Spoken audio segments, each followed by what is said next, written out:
Alright, Paranormal Activity. So, this is a pretty big one, I guess. I had to do it at some point, right? So, why not now? Spoiler alert, you know the drill. Going to be talking about the film, and what happens in it, and the ending, etc. You've been warned. More than enough time to press stop. Okay, so... start out with this couple. It's a found footage film if you don't know for whatever reason. I'm going to treat this as if no one has seen this, whoever's watching this. So if you're like, well, duh, just bear with me. So it's a found footage film.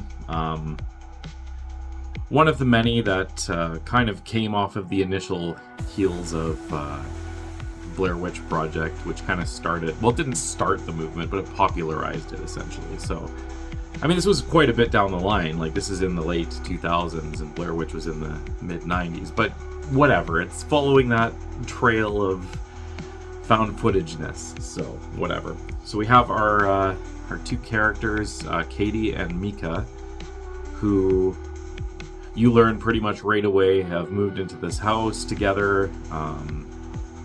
And Mika has been, Katie has been having these hauntings essentially since she was like 8 years old. So we find out that she used to see figures at the foot of her bed, and her sister saw them too, and it would never be at her sister's foot of the bed, always hers for some reason. So this thing has an interest in her, whatever it may be. But it's been ongoing, and they moved and then it stopped for a while and started again when she was 13 or something, and now it's back. And essentially, when she told this to Mika, he was obviously intrigued enough to say, okay, well, let's see if we can get some of this paranormal stuff on footage. Like, this is kind of crazy. He's into it. She's, well, she's been terrorized by it for, like, a good portion of her life, so she's not nearly as enthusiastic about it as he is, but whatever, you know. Teamwork makes the dream work, I guess, so. So they set up all the cameras around the house, and they kind of introduce each other, and you know, he gets the basic kind of vibe that they have. They're pretty tight couple, whatever. Anyway, night one, not a lot going on. There's some footsteps, and the next morning she finds keys on the floor. But the footsteps are really the only thing that was picked up on the audio for the video camera. So they're looking at it, and I mean, at this point, Mika's not taking it too seriously. I mean, could be the house settling. Like, yeah, it sounds like footsteps, but I mean, that could be like 1,000 different things. And I mean, I've lived in an older house myself, and yeah, there's things that sound like that, but it's not. It's literally just like the shifting of the foundation and stuff. I know that's usually a throwaway type thing to dismiss any supernatural stuff, but it's true though. Older houses, you know, older foundations, they move and they shift as the earth moves and shifts, and they sink into the ground and all that kind of fun stuff. So not super uncommon. Anyway, I'm going too far on that. Anyway, she calls this psychic that he's super skeptical about. So we have Dr. I think it's Frederick, I think is his name. Anyway, he arrives and he's asking them about their basic stuff, their relationship, their work, their health, how long they've been there, how long they've been haunting her. And they show him the cam setup and all that stuff. And he feels something for sure. And he says, okay, so my expertise in this field is essentially ghosts. So dead humans. That's what I know how to deal with. That's what I've been dealing with. This doesn't feel like that. So the only other option essentially is an evil spirit or a demon. I mean, that's what they're called, right? So he says essentially his expertise is not with demons. He doesn't really know much about them. He doesn't know how to deal with them, but he gives them a reference to a demonology expert and a phone number and whatnot. And he says, essentially, I can't really do too much here because I don't think it's a human spirit. So, you know, like I said, here, contact this guy. He'll come and hook you up. So that's the end of that. Then we have night two, where nothing really happens. They decide to turn the cameras off because they want to consummate their romance, I suppose. I think that's what it was leaning to anyway. But anyway, skip ahead, night three. the footage shows the door moving and then moving back, and that's pretty much about it. So Mika is interested in trying to get this ghost's attention, ghost, demon, whatever it is, attention, to try to make it do more things, to catch more on video, to see like what are we dealing with, what are its capabilities, do we need to worry about this, or is it just like an annoying presence that's just feeds off of fear or whatever? Because the psychic guy said like these demonic energies, from what he demons, from what he understands, feed off of negative energy. So essentially fear would be a negative energy, hatred, anger, any of that stuff that's just unpleasant for the most part, jealousy, they feed off all that stuff. So he wants to he wants more of it, and he even calls out to it like, really, just the door, that's it? Can you do anything else? Like, come on. Obviously she's not thrilled about him egging this creature on. She's been dealing with it her whole life. I don't think she realizes the capability that this thing can do, but it's obviously a malevolent presence, and she doesn't want to provoke it. He, at this point, brings up, okay, so I want to get, like, an Ouija board. And she's like, no, we're not doing that. And he's like, come on. And they have, like, a little lover's quarrel, and flat out, that's it. No, not happening. So that's fair. He's also has this little, he got like a demonology book, and he's reading about like the history of demons and mythology and whatnot, and trying to learn as much as he can about them. And then they don't show night 4, but it goes right to night 5, and Katie essentially wakes up like, she had a nightmare. So she's, she had a nightmare. She's not, nothing really else going on, and then you hear a bang downstairs, and so he goes and investigates downstairs, and he tries to like get it to do anything, and he's like, that's all you got? Like, seriously? He keeps egging this thing on, and she's like not into that at all, right? Again, she is a little bit more worried than he is. They're both sort of taking it seriously, because I think at this point he does believe there's something weird going on, but she also believes something weird is going on. The difference is his is curiosity and hers is fear, right? So that's another conflict that keeps going. He tries walking around with like a microphone, to like a high sensitivity microphone. He's asking questions like, what are you here for? What's your name? Where'd you come from? Where did you go? If he's able to do anything more than that. Would it prefer to communicate with an Ouija board and all that stuff? And he doesn't hear anything, so so that's pretty much that. Then they jump ahead. Yeah, he's looking on the video of his conversation, the microphone, whatever, and they hear, after the Ouija board thing, you hear a very faint little growly type noise. So he's like, okay, so it does want this Ouija board here. And again, there's like a whole ordeal where she's pretty animate on not doing the board. They have a little fight about it, and he's like, okay, I promise I won't go buy an Ouija board, alright? It's fine. Is it Ouija or Ouija? I think it's Ouija, right? Well, I'm gonna keep saying Ouija, and if I'm wrong, I'm sorry. I have one, and it's phonetically spelled Ouija, but I'm pretty sure it's G. Anyway, it doesn't matter. So yeah, next night, night 15, Katie ends up waking up and like standing at the side of the bed and like looking directly at Micah for like 2 hours, just standing there motionless. And then she leaves the room, and she is gone, essentially. And he wakes up to her not being there, and he's looking all over the house like, where are you? He's calling out to her, Katie, where the fuck are you? Anyway, he finds her outside sitting on like the porch swing, like, and it's cold, and she's in her like pajama shorts and tank top thing, and he's like, babe, you gotta come in, like, aren't you cold? And she's like, no, I don't want to go in there, I don't want to go in there. It's like, okay. he's like, all right, I'll come bring you, I'll come get you blankets and I'll stay out here with you. So he's trying to be, as good of a guy as he can, but he hears a bang upstairs and he runs upstairs as he's like going to get blankets. He hears the bang and he runs upstairs and the TV's static. The TV's on and it's on like the static channel. So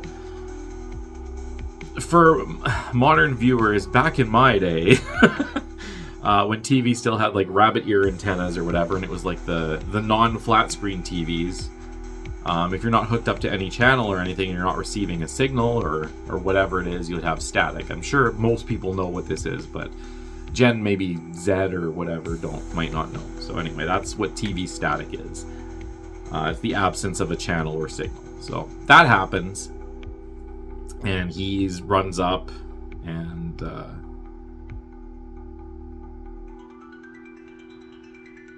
so that happens, and then they turn off the TV and they have a whole thing, and then the next day he has a Ouija board against her wishes, and he's about to set it up, and he calls her in, and she flips. She's like, damn straight that when I said no, you don't do that.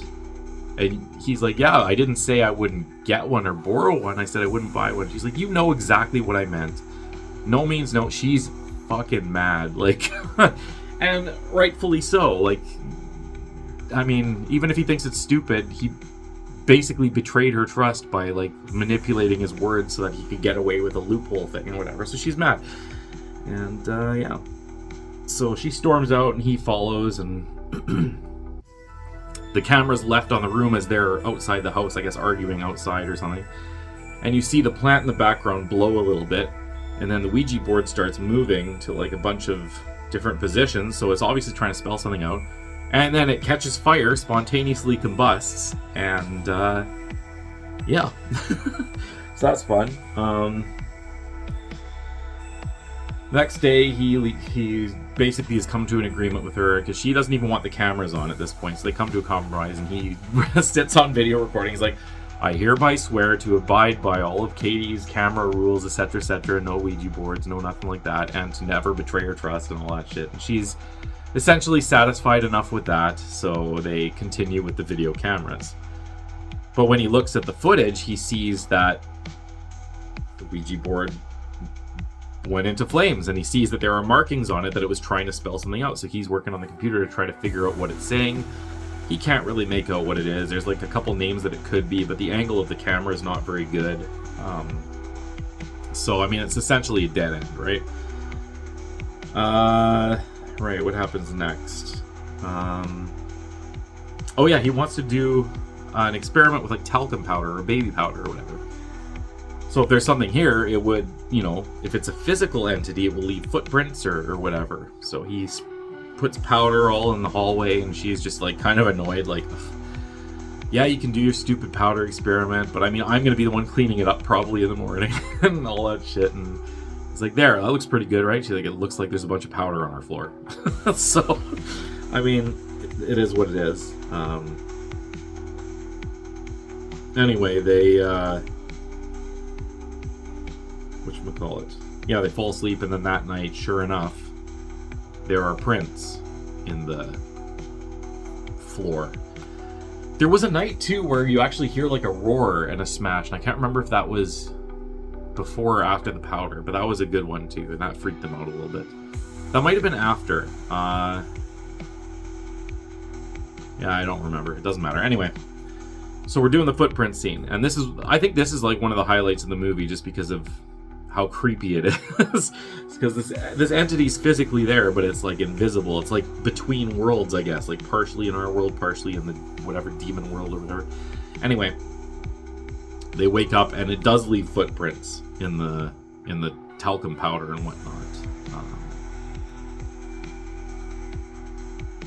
Yeah, they even the footprints are down the hallway, and they go investigate at night, which I would be probably scared shitless and not want to do, but they follow the footprints in the hallway, and they stop at the hall closet, and they look up, and the closet light is on too, which is also creepy. And they look up, and the attic access hatch thing is slightly ajar, and he's like, okay, so I'm gonna go and see. And she's like, don't go in there. Do not go up there. She's like horrified, obviously, because this is like the most proof she's seen, I guess, probably in a long time since seeing a shadow at the end of her bed or whatever. But like, things are progressively getting more and more intense. Obviously, this creature doesn't like the cameras, so it's trying to sort of make a message or something. I don't know. Anyway, he goes up and looks in the attic, and he sees something in the insulation, and he goes up there and says, here, hold the camera, I'm gonna go see this. I see a thing. And she's like, don't do it. And he does it. Anyway, he finds a picture that's like her in her childhood, with like her childhood home or whatever, and it's like burnt around the edges. She's like, how the hell is this? This was not in our attic. There's no way. Did you put this here? He's like, no, I don't even, what is it? She's like, this is my house as a kid where I grew up or whatever. And apparently, like, I think the house burnt down or something, so like the fact that this picture survived and was like in the attic randomly is just like, okay, there's something going on here. So at this point, she's like, okay, I'm calling a demonologist. The whole time, like, Mika was like, don't bother. Like, he thought the psychic was useless and whatever, and he didn't want her to call her the demonologist because he didn't really fully believe. But at this point, he's like, all right, sure. She calls. She can't get a hold of him. Apparently, he's out of town, so she calls the psychic guy to come back. And he says, okay, I'll be there tomorrow. So that happens. As they sleep that night... Oh no, that's when they do the powder. So they call the demonologist and then they do the powder thing. And then the next day after the powder thing, the regular doctor comes back and says, yeah, so buddy that I gave you the contact is out of the country for the next few days. He'll be back in a few days. I'm picking up some really unpleasant vibes. This thing does not want me here. And unfortunately, I don't think I can do anything to help you right now, and I think I'm doing more harm than I am good, so it's best that I leave. And clearly they're like, well, what the fuck? don't tell me. Like, listen, I am going to help you, but I can't help you right now. This thing does not want me here. The best thing I can do for you is leave, essentially. The contact I gave you will be back in 2 days. I'll reach out to him and make sure he comes here, like, straight away. And they're like, okay, sure.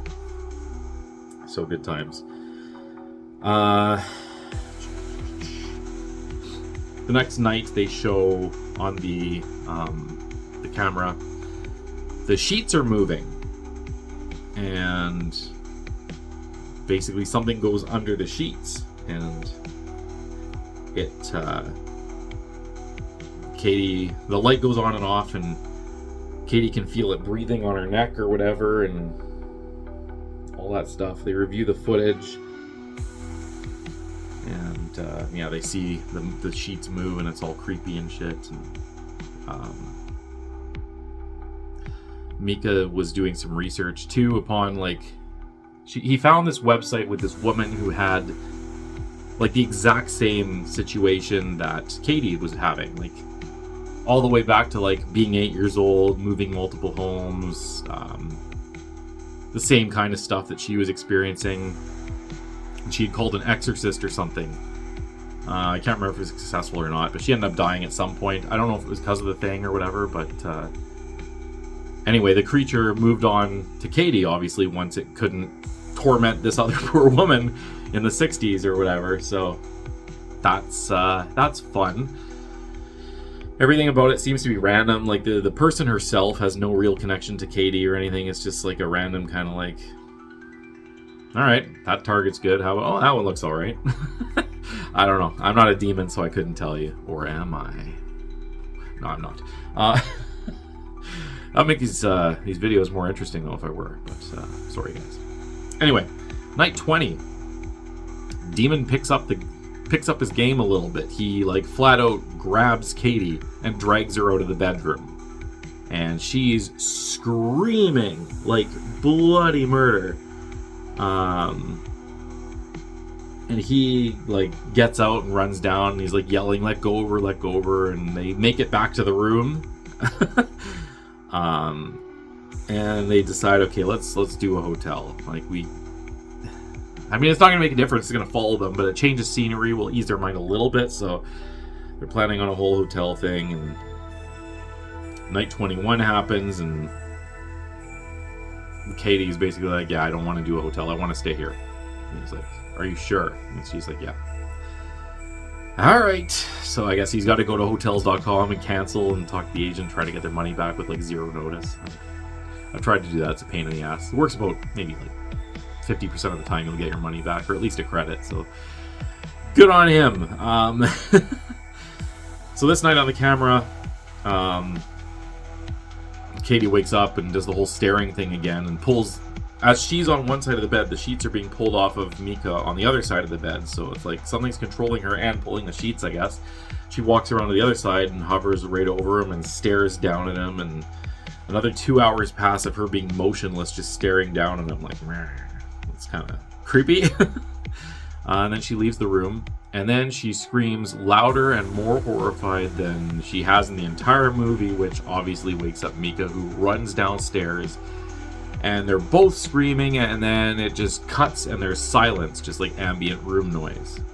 And you hear footsteps coming up the stairs, and then you see Mika's body flying towards the camera and knocking it down.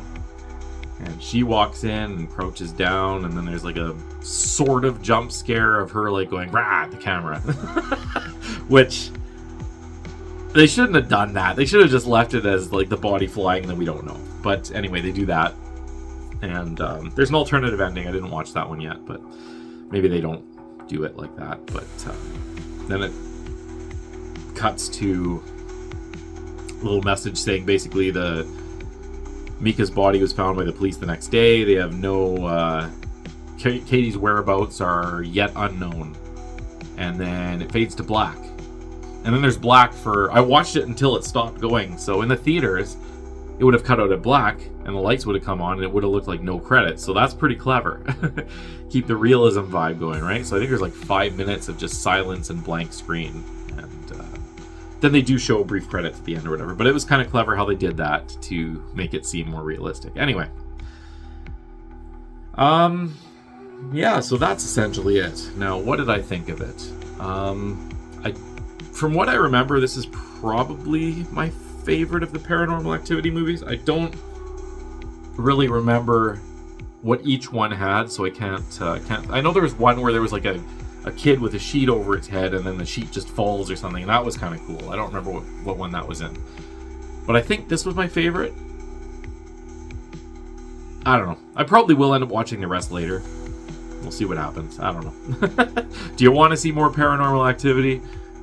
I don't know why I'm asking. Does anyone even watch this? I don't know. But maybe I'll do it one day. Anyway. That being said, what did I like about it? So, I mean, it's found footage. I'm kind of a sucker for found footage. Like, even the worst found footage, I will have a slightly good time with. Well, I haven't seen one that I absolutely hated yet. I'm sure they exist, but... So yeah, I'm a little bit of a sucker for those.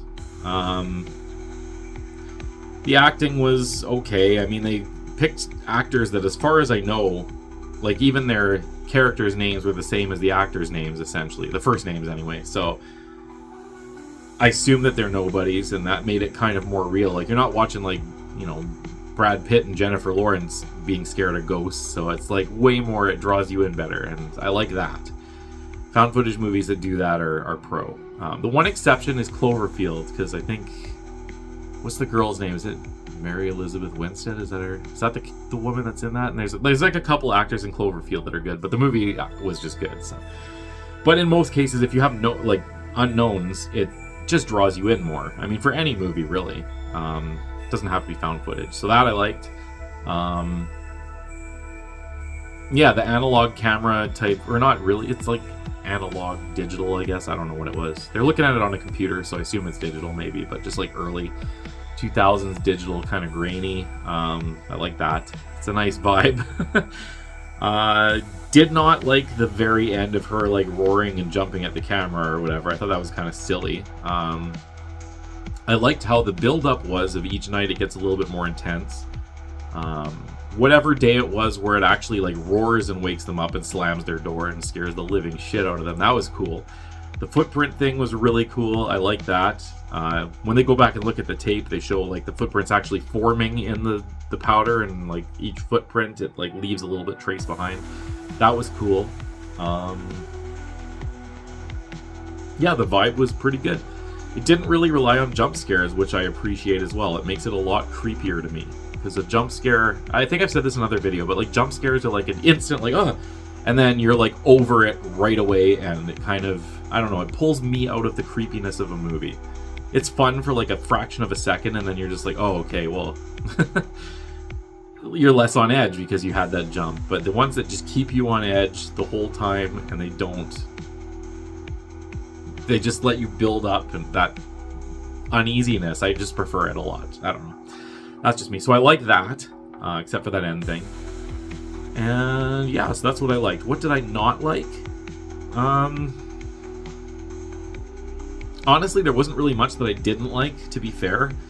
So I think maybe it took a little bit too long for Mika to realize that what he was doing was maybe playing with fire. But other than that, I don't think there were any real issues there. There's no soundtrack because it's a found footage film, so that doesn't count. Yeah, all around not bad, but not phenomenal. What am I going to give it? I think... Is it in the 7s or the high 6s? That's my question. I think I want to give it a 6.8... 6.87. Let's do that. You know what? Let's throw the extra decimal on there. 6.871. I don't know what that'll do as far as comparing to other movies, but that's the official rating. Should you watch it? If you haven't seen it and you like found footage, yeah, take a look. It's fun. If you haven't seen any found footage, would this be the one I would say to start on? I think it wouldn't hurt to start on this one. I'd say do Blair Witch just because it's the first and the classic. Or do Cloverfield because it's just legitimately a pretty cool movie. I should do that. Maybe I'll do that one next. Let's do Cloverfield next, actually. That'll be fun. Back-to-back found footage. Foreshadowing. So yeah, check it out for sure. The only time I would say don't check it out is if you hate found footage, because that's what it is. So there you go. Or if you're expecting like a completed story, you're not going to get one. But otherwise, yeah, check it out. And that's all I got. So we'll do Cloverfield next, I guess. It's decided officially. All right, later.